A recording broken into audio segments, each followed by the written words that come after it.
बिस्मिल्लाहिर्रहमानिर्रहीम। अस्सलामुअलैकुम। Cooking with मोहनी के साथ मैं हूँ मोहनी अरशद। अल्लाह ताला आप सबका हामी और नासिर हो। आज हम बनाएंगे बहुत ही थोड़े चिकन में बहुत ढेर सारे कोफ्ते, वो भी मोतीचूर देगी चिकन कोफ्ते। बहुत ही स्पंजी, बहुत ही जालीदार और सॉफ्ट, और ना तो टूटेंगे और ना ही बिखरेंगे। टाइम वेस्ट किए बगैर इस ज़बरदस्त रेसिपी को स्टार्ट करते हैं।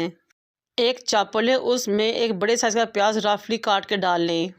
3 हरी मिर्चें और 2 इंच अदरक का टुकड़ा लें, वो भी इसमें रफली काट के शामिल कर लें और फाइन चॉप कर लें। मेरे पास 3 ब्रेड के स्लाइस से मैंने वो लिए, तोड़े और इसमें शामिल कर दिए। लेकिन अगर आप कोफ्तों की क्वांटिटी ज़्यादा करना चाहते हैं तो आप 6 से 8 स्लाइस भी शामिल कर सकते हैं इतने से चिकन में। अब इन तमाम चीज़ों को अच्छे तरीके से फाइन चॉप कर लें।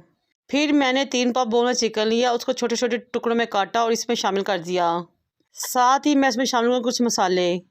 1.5 टीस्पून नमक, 1/2 teaspoon red chilli powder, 1/4 teaspoon हल्दी पाउडर, 1/2 टीस्पून काली मिर्च पाउडर, 1.5 टीस्पून धनिया और 1 टीस्पून ज़ीरा पाउडर। फिर एक अंडा तोड़ के शामिल करूँगी। अब अच्छे तरीके से तमाम चीज़ों को चॉप करेंगे। ये देखिए माशाल्लाह बहुत ही ज़बरदस्त तरीके से रेशेदार चॉप हुआ है। आप मेरी ज़्यादा ब्रेड डालने वाली बात पे हैरान ना हो, तो जितने भी बड़े बड़े ब्रांड हैं, वो जो फ्रोज़न फूड सेल करते हैं, उनमें ज़्यादा क्वांटिटी ब्रेड की ही होती है।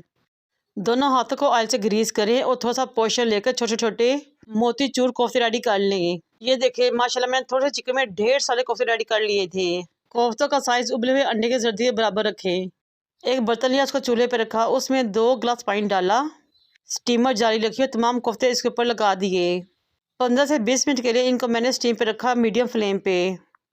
15 मिनट बाद ये देखें माशाल्लाह तमाम कोफ्ते पक चुके थे, जुड़ चुके थे। ये देखें ना तो माशाल्लाह कोई टूटा है ना कि बिखरा है, रुई जैसा स्पंजी फोमी से बने हैं। एक प्याली दही लें, इसमें 2 टेबलस्पून फ्रेश प्याज डालें और ग्राइंड कर लें, क्योंकि अब हम बनाएंगे कोफ्तों का देगी कौरमा। 1 कप के राउंड पर कुकिंग ऑयल लें, 1 टीस्पून ज़ीरा, एक बादियान का फूल, 4 से 5 लौंग, एक तेज़पात तोड़ के, एक बड़ी इलायची, 2 छोटी इलायची, दालचीनी का एक टुकड़ा। तमाम चीज़ें ऑयल में शामिल करके क्रैकल कर लें। दही और प्याज के पेस्ट को इसमें शामिल करें और भूनना शुरू करें। फ्लेम 1 से 1.5 इंच की हो। ग्राइंडर जग में थोड़ा सा पानी डाल लें और खंगाले उसमें शामिल कर लें, ताकि कोई भी चीज़ ज़ाया ना हो। मैंने अदरक और लहसुन का पेस्ट बनाकर उसको फ्रीज़ किया हुआ था क्यूब्स की शक्ल में, इसलिए मैंने एक एक क्यूब निकाली और इसमें शामिल कर दी। साथ ही मैं शामिल करूँगी इसमें कुछ मसाले। 2 टीस्पून नमक, 1.5 teaspoon red chilli powder, 1/2 teaspoon हल्दी पाउडर, कौरमे के बेहतरीन रंग के लिए 1 टीस्पून कश्मीरी लाल मिर्च पाउडर। अब इन तमाम चीज़ों को अच्छी तरह से मिक्स करूँगी, मसाले को भूनूंगी। इस तरह का मसाला बहुत छींटे उड़ाता है जब ये पकता है, इसलिए फ्लेम ज़्यादा तेज़ ना करें।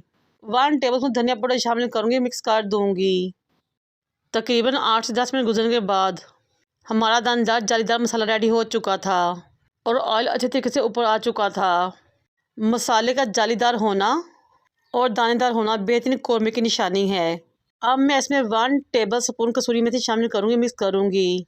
साथ ही तमाम कोफ्ते इसमें डाल दूँगी और कोफ्तों के साथ अगेन मसाले की 8 से 10 मिनट के लिए भुनाई करूँगी।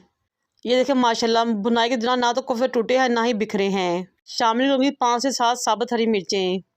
कोफ्तों की अच्छी तरह से भुनाई करेंगे। फिर मैं इसमें ग्रेवी के लिहाज से 1 से 1.5 गिलास पानी शामिल कर दूँगी। आप अपनी फैमिली के लिहाज से शोरबे की क्वांटिटी कम या ज़्यादा कर सकते हैं। कवर करूँगी और पकने के लिए छोड़ दूँगी 10 मिनट के लिए, ताकि हमारा कौरमा अच्छे तरीके से पक जाए, पानी का कच्चापन ख़त्म हो जाए। अब मैं इसमें 1 टीस्पून काली मिर्च पाउडर शामिल करूँगी, मिक्स कर दूँगी। साथ ही शामिल करूँगी ढेर सारा बारीक कटा हरा धनिया। अब हम कौरमे को कुछ देर के लिए दम पे लगाएंगे और फिर मैं इसको डिश आउट करूँगी, सर्व करूँगी। ये लीजिए जनाब हमारा बहुत ही मज़ेदार टेस्टी मोतीचूर देगी चिकन कोफ्ता करी रेडी हो चुकी है। आज ही इफ्तार में बनाएं, लुत्फ़ उठाएं, घर वालों से दाद समेटें। अगर आप मेरी तमाम टिप्स और ट्रिक्स को फॉलो करेंगे तो ना तो ये बिखरेंगे ना टूटेंगे, बहुत ही शानदार बनेंगे इंशाल्लाह। इस मज़ेदार से कौरमे को बनाने के बाद आप मुझे दुआएं देंगे। मुझे और मेरे वालिदैन को दुआ में याद रखें। अल्लाह हाफिज़।